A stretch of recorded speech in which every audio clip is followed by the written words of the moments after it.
Botian, de Natsume Soseki. Leitura por Devaneios Sussurrantes Audiolivros. 6. Odeio o fanfarrão. O Japão se beneficiaria mais se amarrassem uma pedra pesada em um sujeito como ele e o fizessem submergir até o fundo do oceano. Desagrada-me a voz do camisa vermelha. Ele empresta ares de afetação ao seu tom natural de voz, tentando fazê-la parecer daquela forma suave. Por mais que se mostre afetado, o rosto não combina com a voz. Só mesmo sua Madonna para se encantar por ele. Porém, ele é vice-diretor e seu palavreado é mais difícil do que o do fanfarrão. Ao retornar para casa, refleti sobre o que ele dissera e a princípio julguei razoável. Por não expressar as coisas claramente, não me foi possível entender aonde ele queria chegar. Mas pareceu querer me alertar sobre o porco-espinho ser um sujeito ruim. Se fosse assim, deveria ter tido a hombridade de dizê-lo categoricamente. Se o porco-espinho era um professor tão mau, deveriam tê-lo logo demitido. Por mais que seja um bacharel em letras, falta caráter ao diretor. Um homem que dá ouvido a fofocas sem declarar o nome daquele que serve de alvo só pode ser um poltrão. Poltrões são cordiais, e o camisa vermelha me parece dotado de uma gentileza bem feminina. Mas gentileza é uma coisa, a voz é outra. E mesmo que não me agrade o tom de voz dele, isso não é razão para desprezar sua amabilidade. Mesmo assim, a sociedade é estranha. O sujeito que detesto é amável, e aquele com quem simpatizo é taxado pelos amigos de malévolo. É de deixar tonto. Talvez seja o oposto do que ocorre em Tóquio por estarmos no interior. Que lugar perigoso. Não tardará para talvez o fogo virar gelo e as pedras se transmutarem em tofu.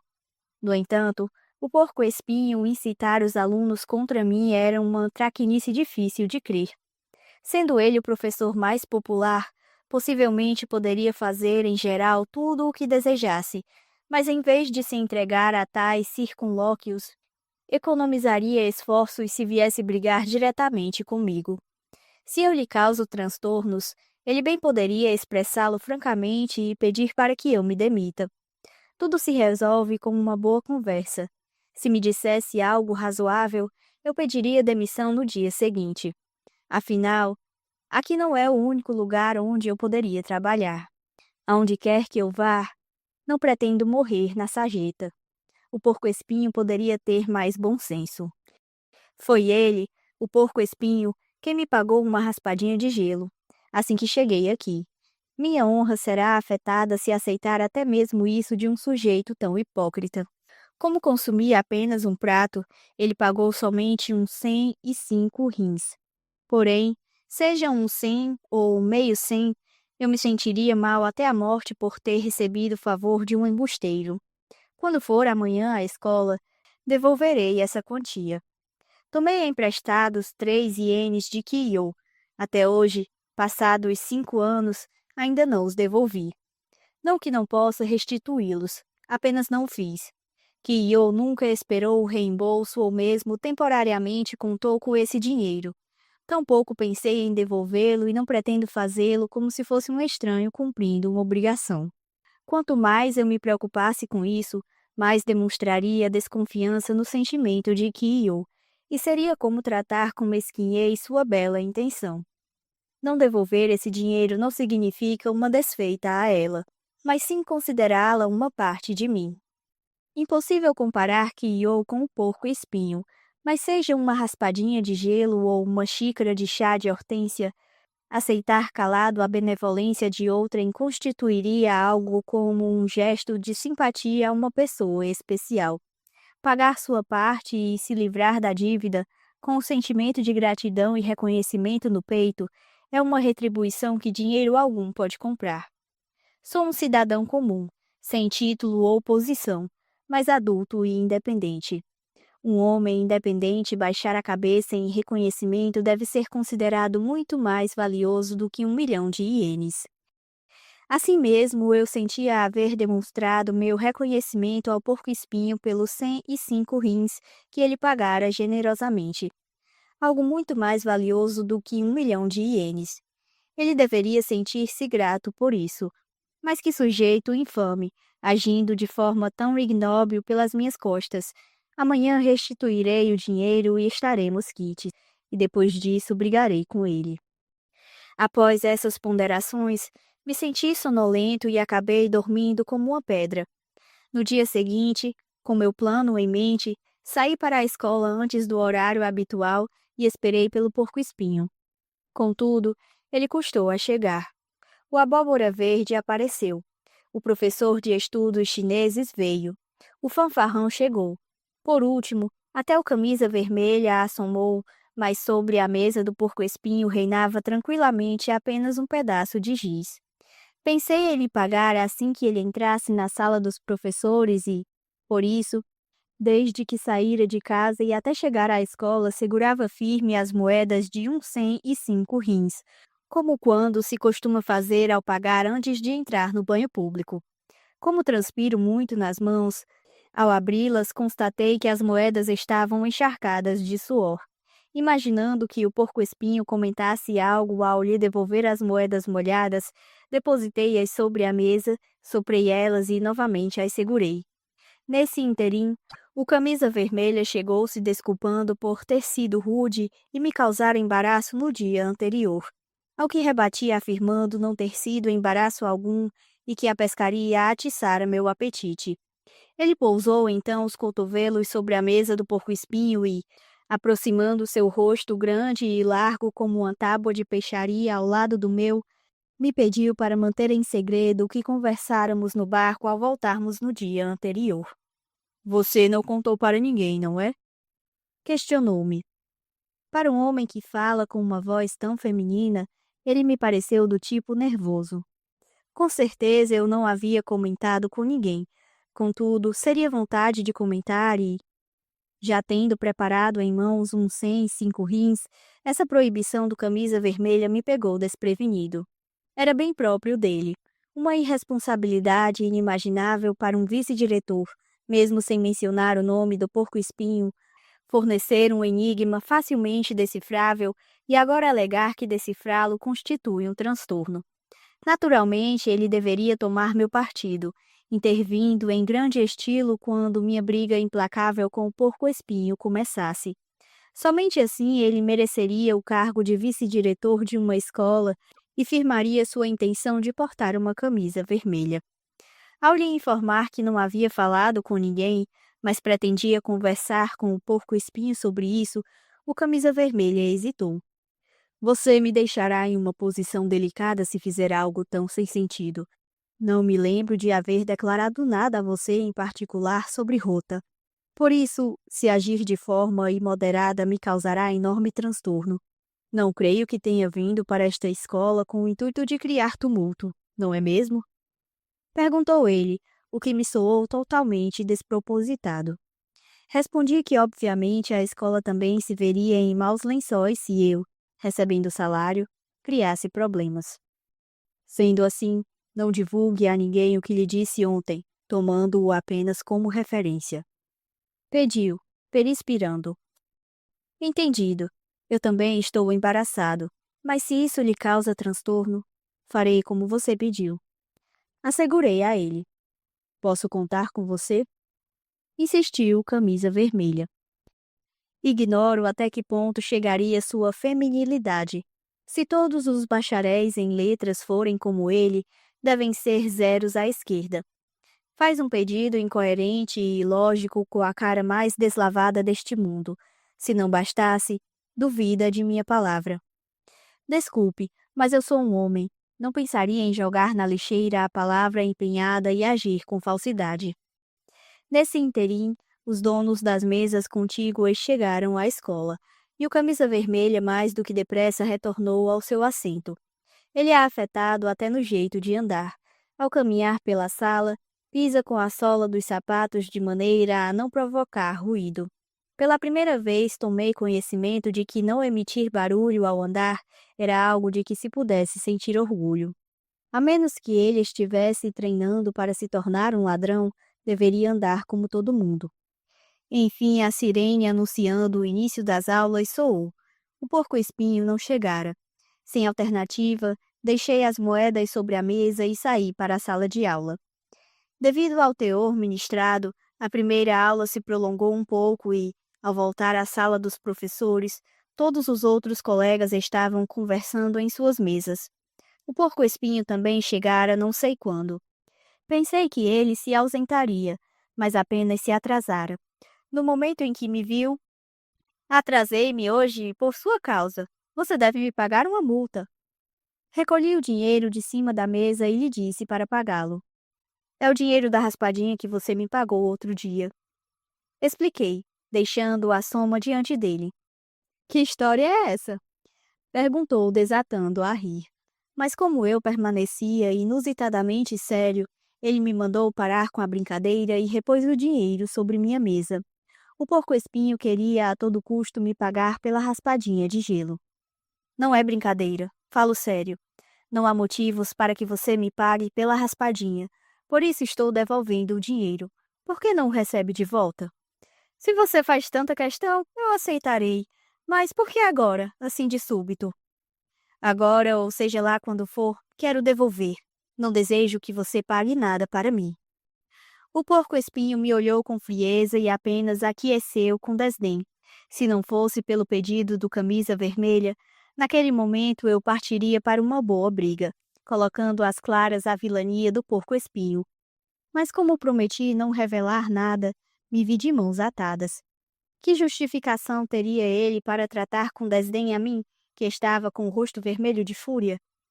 Vou aceitar de volta o dinheiro, mas quero que você saia da pensão. Receber ou não de volta é problema seu, mas quem decide se saio ou não da pensão sou eu. Não é uma decisão sua. Ontem o dono da pensão me procurou e externou seu desejo de que você se retire de lá. A explicação dele me pareceu razoável. Mesmo assim, para me certificar, fui hoje de manhã até lá para ouvir dele os detalhes. Não captei o que o porco-espinho estava tentando me dizer. Como posso saber o que o dono lhe contou? E quem é você para decidir algo por mim? Se houver motivo, desembuche qual é em primeiro lugar. Dizer desde o começo que ele tem razão é o fim da picada. Bem, sendo assim, vou lhe contar. Você é intempestivo e ninguém o aguenta mais. A dona da pensão não é sua empregada. Mandá-la enxugar os seus pés é o cúmulo da arrogância. Quando eu a fiz enxugar meus pés? Desconheço se você o fez ou não, mas de qualquer forma eles estão transtornados por sua causa. Disseram que basta venderem uma pintura em rolo suspenso para conseguir com facilidade os 10 ou 15 ienes mensais que você paga de aluguel. Aquele pedante. Por que então me aceitou como pensionista? Ignoro o motivo, mas, apesar de tê-lo feito, ele se arrependeu e pede que você saia. Melhor cair fora logo. Lógico, mesmo que me suplicassem de joelhos para permanecer, eu não aceitaria. Que ultrajante é você por ter me recomendado para um lugar onde as pessoas fazem acusações falsas.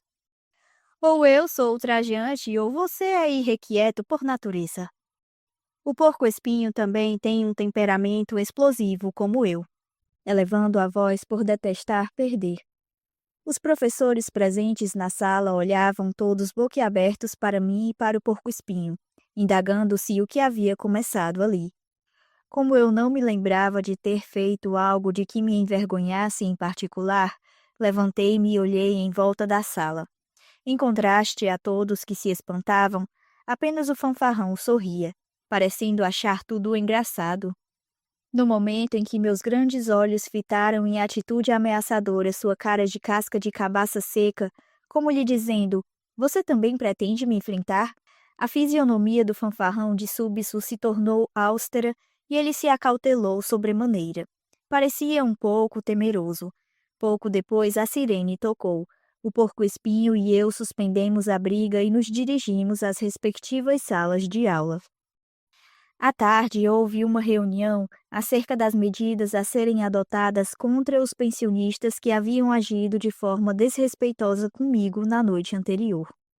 Era a primeira reunião da qual eu participava desde que me entendo por gente, e não tinha ideia de como se desenrolava. Decerto, o corpo docente deveria se reunir. Cada professor exporia sua opinião e o diretor provavelmente se encarregaria de estabelecer um perfunctório consenso. Consenso é a palavra usada quando não se pode distinguir claramente se algo é certo ou errado. Porém, em um caso como este, qualquer pessoa veria se tratar de uma inconveniência, e realizar uma reunião mostrava-se uma completa perda de tempo. Não obstante qualquer interpretação que alguém pudesse dar ao caso, obviamente não haveria opinião contrária. Sendo um caso tão evidente, nada mais natural do que o diretor externar de imediato as medidas disciplinares cabíveis. Faltava a ele força de decisão. Se os diretores são, em geral, como esse, a eles poderemos alcunhar de molengões vacilantes. A sala de reuniões é um cômodo longo e estreito contíguo à sala do diretor, usado normalmente como refeitório. Umas 20 cadeiras de couro preto se alinhavam ao redor de uma longa mesa, um pouco à semelhança dos restaurantes ocidentais de Kanda. O diretor se sentava em uma extremidade dessa mesa e a seu lado o camisa vermelha. Os demais sentavam à revelia. E apenas o professor de educação física, em demonstração de humildade, ocupava sempre o assento da extremidade oposta. Desconhecendo o protocolo, fui sentar entre o professor de ciências naturais e o de estudos chineses. O porco-espinho e o fanfarrão estavam sentados lado a lado bem diante de mim. Por mais que eu reflita, o rosto do fanfarrão é realmente torpe.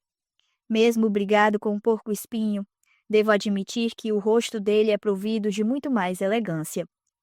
É bem semelhante ao de um elemento descrito em uma pintura em rolo suspenso no salão de recepção do templo Yogenji, em Kobinatá, que contemplei por ocasião dos funerais de meu pai. Perguntei ao monge de quem se tratava, e ele me explicou ser a figura do monstro Idaten.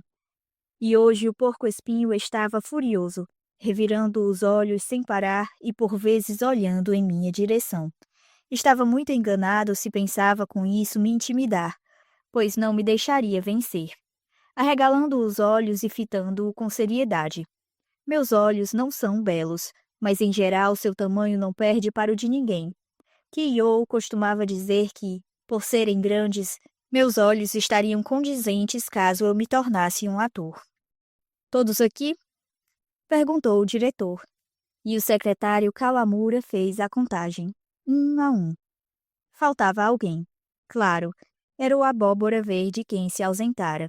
Ignoro se entre mim e o abóbora verde existira afinidade em vidas passadas, mas não podia deixar de lembrar de seu rosto sempre inesquecível. Quando eu chegava à sala dos professores, era ele quem primeiro entrava no meu campo de visão. Ademais, lembrava de suas maneiras durante o caminho para a escola. Quando vou às termas, o abóbora verde às vezes está dentro da banheira de água quente com seu rosto pálido e entumecido. Quando o cumprimento, ele retribui embaraçado com um movimento de cabeça, o que me causa pena. De todos na escola, é o mais quieto. Raramente sorri e nunca o ouvi falando algo inapropriado. Conheço o vocábulo cavalheiro, pela leitura de livros, e sempre acreditara que somente existisse nos dicionários. Mas desde que conheci o abóbora verde, me admirei ao constatar que esse termo se aplicava perfeitamente ao caráter dele. Por ser uma pessoa tão relacionada a mim, notei de imediato sua ausência tão logo pus os pés na sala de reuniões. A bem da verdade, pretendia secretamente me sentar ao lado dele. O diretor comentou que o ausente deveria chegar em breve e, abrindo um embrulho envelopado em um pano de seda quadrado lilás colocado à sua frente, retirou dele algo semelhante a cópias ectográficas e se pôs a ler. O camisa vermelha começou a polir seu cachimbo de ambar com um lenço de seda. É seu passatempo. É algo bem peculiar ao camisa vermelha. Os demais conversaram aos sussurros entre si. Os entediados, por falta do que fazer, não paravam de rabiscar algo sobre a mesa com a borracha da ponta de seus lápis. O fanfarrão por vezes tentava encetar conversa com o porco-espinho, que não lhe prestava atenção. Respondia apenas por monossílabos e de vez em quando lançava um olhar assustador em minha direção. Eu o encarava de volta, sem me deixar sucumbir. Nesse momento, Aqueles que todo esperavam, o abóbora verde, entrou na sala parecendo consternado e cumprimentou o Texugo polidamente, justificando o atraso devido a um assunto particular. Abrindo a reunião, o Texugo mandou o secretário Kawamura primeiramente distribuir as cópias aos presentes.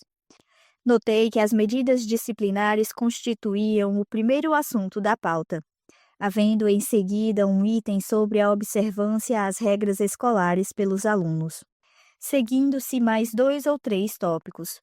Como de costume, dando-se ares importantes como se a alma do ensino nele estivesse corpificada, o Texugo pronunciou a seguinte explicação.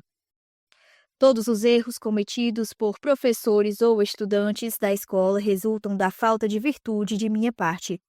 E sempre que ocorrem incidentes, me envergonho por não ter cumprido o dever inerente à minha posição de diretor. Em razão do infeliz tumulto ocorrido há pouco, me vejo na obrigação de me desculpar profundamente perante todos. Porém, uma vez tendo ocorrido, nada mais resta a fazer senão aplicar as medidas disciplinares cabíveis, e por estarem todos cientes dos fatos, peço-lhes que manifestem seus subterfúgios, sua opinião para que nos sirva de referência com relação ao curso de ação a adotar. Ao ouvir o discurso do diretor, admirei-me de suas palavras grandiosas. Fosse ele diretor ou um texugo. Se ele estivesse de tal forma decidido a assumir toda a responsabilidade por sua culpa ou falta de virtude, não seria melhor suspender a penalidade contra os alunos e simplesmente pedir demissão do cargo? Isso eliminaria a necessidade de realizarmos uma reunião tão desgastante. Em primeiro lugar, basta ter bom senso para entender. Eu cumpria tranquilamente meu plantão noturno. Os alunos agiram de forma rude. É claro que os culpados não são nem o diretor nem eu, mas os alunos. Se o porco-espinho foi quem os incitou, bastaria expulsá-lo da escola, juntamente com os alunos. Não deve existir em lugar nenhum do mundo um sujeito que assuma a responsabilidade de terceiros, alardeando aos 7 ventos, é minha culpa, é minha culpa. Uma proeza somente possível para o texugo. Após expelir essa argumentação destituída de lógica, passou em revista todos nós com ar presunçoso. Porém, permanecemos todos calados. O professor de ciências naturais contemplava um corvo pousado no telhado da sala de aula número 1. O professor de estudos chineses dobrava e desdobrava a cópia ectográfica. O porco-espinho continuava com o olhar pregado em mim. Se reuniões são essas coisas estapafúrdias, bem melhor seria me ausentar delas e ir tirar uma siesta. Irritado, fiz menção de me levantar da cadeira, pronto para soltar o verbo. Mas desisti quando o camisa vermelha começou a falar. Notei que guardara seu cachimbo e enxugava o rosto com um lenço de seda listrado enquanto falava. Devia ter subtraído aquele lenço de Madonna, posto que homens costumam usar peças de linho branco. Ouvi sobre o ato inconsequente dos pensionistas, e como vice-diretor me senti muito envergonhado por ter sido negligente e por minha influência moral costumeira sobre os alunos ter se mostrado insatisfatória. Casos como esse ocorrem por omissão, e embora ao verificar o caso por si os alunos aparentem ser os culpados, analisando a veracidade dos fatos, a responsabilidade talvez recaia em última análise sobre a escola. Portanto, a meu ver, seremos afetados adversamente no futuro caso adotemos sanções rígidas baseando-nos apenas em indícios superficiais. Ademais, devido à vitalidade e à animação próprias da juventude, os alunos não devem ter distinguido o bem do mal e, até certo ponto, de forma semi-inconsciente, se entregaram a essas traquinagens. As medidas disciplinares são, sem dúvida, da competência do diretor, e longe de mim procurar interferir, mas gostaria de pedir que haja compreensão em relação ao caso e que ele seja tratado, na medida do possível, com leniência. Em termos de retórica, o camisa vermelha em nada fica a dever ao texugo. Declara abertamente que o ato de violência dos alunos não é culpa deles, mas dos professores. Se um louco bate na cabeça de alguém, ele o fez por culpa do agredido? Que felicidade! Se os jovens estão tão cheios de animação, que sejam então levados ao ginásio de esportes para lutar sumô. Mas é intolerável que eles coloquem gafanhotos em meu leito por estarem semi-inconscientes.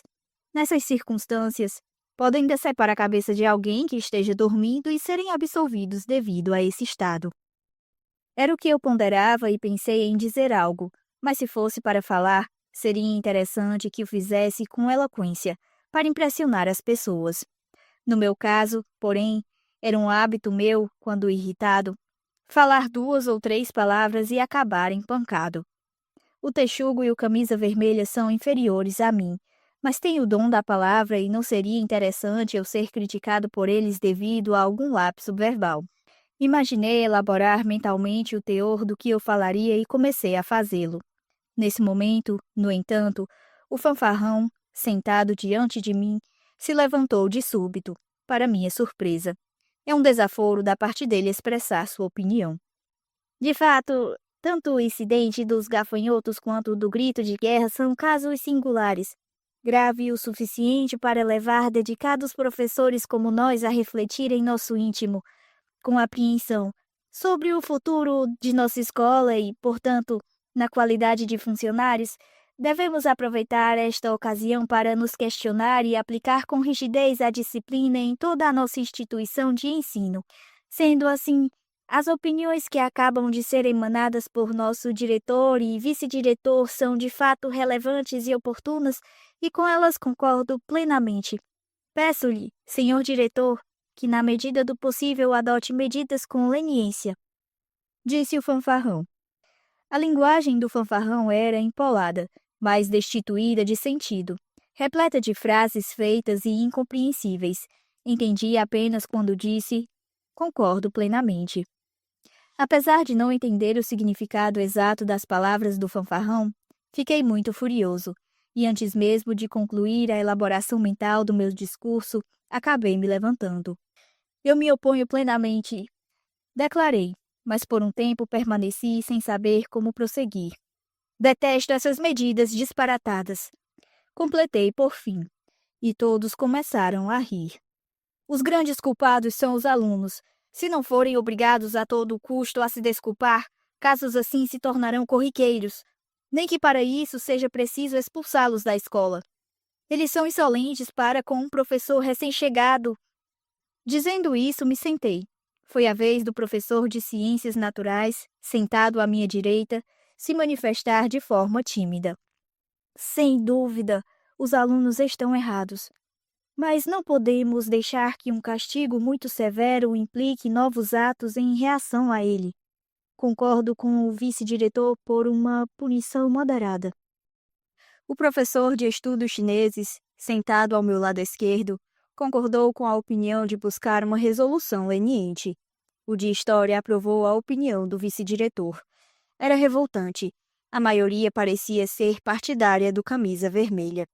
Seria o fim da picada se indivíduos assim se reunissem para criar uma escola. Eu já decidira que o correto seria obrigar os alunos a pedir desculpas ou expulsá-los.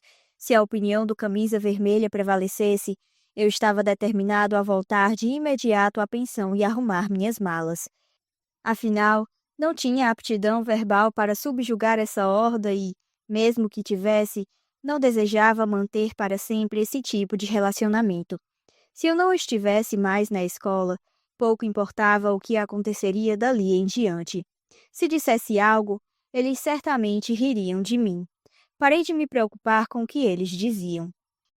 Nesse momento, o porco-espinho, que até então ouvira tudo calado, levantou-se empolgado. O sujeitinho certamente iria se manifestar a favor do camisa vermelha. Afinal, estávamos brigados. E por isso ele que fizesse o que achasse melhor, pensei, até que ele falou com uma voz tão potente que fez tremer as janelas de vidro. Sou completamente contra a opinião do vice-diretor e a de todos os demais colegas. De qualquer ângulo que analisemos esse caso, é impossível não reconhecer que os 50 pensionistas insultaram o professor recém-chegado buscando ridicularizá-lo. O vice-diretor parece procurar as causas no caráter do professor, mas peço suas escusas para afirmar se tratar de um equívoco. Foi atribuído ao professor em questão o plantão noturno logo após ter chegado à nossa escola, quando ainda não se passavam nem 20 dias de contato com os alunos. Nesse breve período, os alunos não tiveram condições de avaliar os conhecimentos acadêmicos e o caráter do mestre. Se houvesse motivo justificável para insultar o professor, as ações dos alunos poderiam ser compreensíveis, mas ser leniente para com rapazes levianos que sem motivo aparente zombam de um docente recém-chegado deporia contra o prestígio de nossa escola. O espírito do ensino não está somente na transmissão do conhecimento acadêmico, mas também no incentivo aos valores de nobreza, sinceridade e cavalheirismo, ao mesmo tempo que se extirpam vícios como a vulgaridade, a imprudência e a grosseria. No dia em que condescendermos, temerosos de reações ou novos atos violentos, talvez esses hábitos perniciosos jamais possam ser corrigidos. Nossa função nesta escola é justamente interrompê-los, e se fizermos vista grossa a eles, seria melhor desde o início não termos abraçado a carreira do magistério. Por esse motivo, em minha opinião, todos os pensionistas devem receber medidas disciplinares severas e devem manifestar publicamente suas desculpas perante o professor em questão. Tendo concluído, voltou a sentar-se. Todos guardavam silêncio. O camisa vermelha recomeçou a limpar o cachimbo. Eu não cabia em mim de contentamento. O porco-espinho se incumbiu de aparentemente expressar em meu lugar tudo o que eu imaginara falar. Como sou uma pessoa simples, meu rosto demonstrava o enorme agradecimento que sentia, e tendo esquecido toda a briga que tivéramos, olhei para o porco-espinho, que se sentara, porém, ele me evitava por completo. Instantes depois, o porco-espinho voltou a se levantar. Gostaria de complementar algo que acabei esquecendo de dizer agora há pouco. Parece que na noite de seu plantão, o professor em questão abandonou o posto para ir às termas, algo no meu entender impensável. No mínimo, foi um grande erro sair para abluções durante seu turno, aproveitando-se do fato de não haver ninguém para impedi-lo. À parte a questão com os alunos, desejo que o diretor se incumba de advertir o responsável sobre esse ponto em particular. Que sujeito estranho! Quando penso que me elogiou, logo em seguida expõe a público minhas falhas. Soube que um plantonista antes de mim se ausentara tranquilamente de seu posto e, acreditando que isso fosse um hábito, fui até as termas, mas ouvindo as palavras do porco-espinho, me dei conta de ter cometido um erro. De nada adiantaria revidar. Eu me levantei e disse: realmente fui às termas durante o plantão noturno. Foi um erro meu. Peço desculpas. Assim que me sentei, todos recomeçaram a rir. Riem de mim, não importa o que eu diga. Que pessoal maçante. Gostaria de ver se teriam coragem de declarar publicamente uma falha. De certo riem por não serem capazes. Em seguida, o diretor declarou que, por não parecer haver outras opiniões, ele analisaria com cuidado as medidas disciplinares a adotar. Finalmente, a conclusão foi pelo confinamento dos pensionistas na escola durante uma semana e pela obrigação de se desculparem perante mim. Caso não o fizessem, eu pediria demissão e voltaria para casa. Mas como as coisas ocorreram precipitadamente da forma que eu dissera, no final acabaram se transformando em algo ainda mais terrível. Comentarei sobre isso mais tarde. Nesse momento, o diretor prosseguiu a reunião esclarecendo o seguinte: a conduta dos alunos deve ser corrigida por influência dos professores, e desejo que, como primeiro passo e na medida do possível, os professores evitem frequentar restaurantes, bares e outros locais similares. Obviamente, excetuam-se dessa regra os encontros para botaforas e outros, mas espero que evitem ir sozinhos a locais de nível inferior, como, por exemplo, restaurantes especializados em macarrão ou bolinhos de arroz. Ao ouvir isso, todos desataram a rir. O fanfarrão olhou para o porco-espinho e disse: tempurá, com uma piscadela sugestiva, mas o porco-espinho não lhe dispensou atenção. Bem feito. Como não sou muito forte das ideias, Não compreendo bem o que disse o texugo. Mas se alguém não pode ser professor de uma escola ginasial porque costuma frequentar restaurantes especializados em macarrão ou bolinhos de arroz, um glutão como eu provavelmente não poderia prosseguir nessa carreira. Tudo bem se esse fosse o caso, mas desde o início deveriam estabelecer como condição empregatícia que o candidato deveria odiar macarrão e bolinhos de arroz. Nomear alguém sem dizer nada e depois emitir a cruel notificação de não coma macarrão, não coma bolinhos de arroz é um enorme choque para alguém como eu, desprovido de passatempos em particular. O camisa vermelha voltou a abrir a boca. Os professores de escola ginasial sempre se situaram nas classes superiores da sociedade e não devem procurar apenas os prazeres materiais. Entregar-se a eles acarretaria uma má influência sobre seu caráter. Porém, por serem humanos, a falta de divertimento lhes dificultaria viver em uma pequena localidade rural. Portanto, devem buscar divertimentos espirituais refinados, como sair para pescar, ler um livro de literatura, escrever poesias em estilo novo ou haiku, ou algo que o valha. Sua animação se intensificava conforme o ouvíamos calados. Se pescar peixes fertilizantes em alto mar, Gorky ser um escritor russo, uma geisha favorita estar de pé sob um pinheiro, ou um sapo cair em um velho lago emitindo ruído, como no haiku de Basho, são divertimentos espirituais. Comer tempurá e engolir bolinhos de arroz também o são.